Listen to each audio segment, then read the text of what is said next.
Luis Enrique est à une polémique sur Kylian Mbappé. Une star du Real Madrid est déjà prête à défier l'attaquant de l'équipe de France et les South Winners qui fracassent la direction de l'OM. C'est le programme du journal du foot numéro 1488.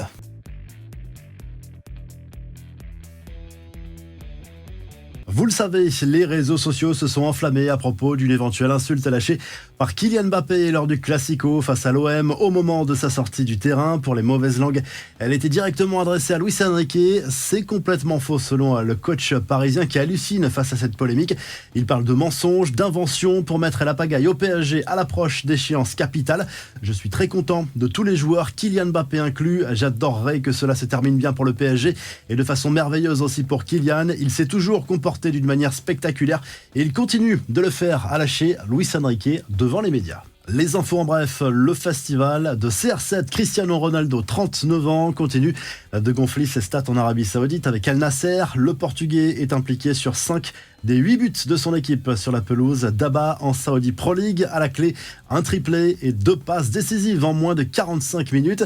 John Textor provoque un véritable séisme au Brésil. Le président de l'OL et de Botafogo a lâché une petite bombe accusant des clubs concurrents de corruption. Il promet d'envoyer l'épreuve au procureur. Dans le viseur, le club de Palmeiras, des arbitres mais aussi des joueurs accusés d'avoir fait exprès de perdre, des accusations corroborées visiblement par l'intelligence artificielle.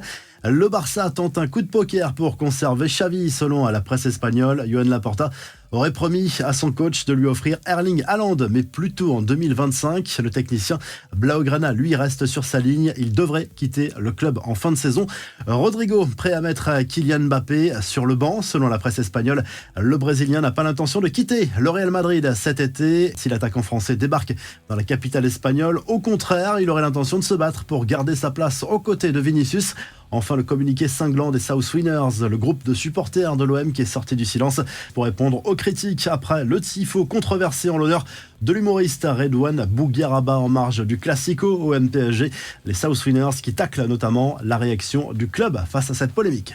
On termine avec la traditionnelle revue de presse. Le journal L'Équipe salue la qualif de Lyon pour la finale de la Coupe de France. Mardi soir dans un Groupama Stadium en ébullition. Victoire 3-0 des Lyonnais face à Valenciennes avec un doublé de Lacazette notamment.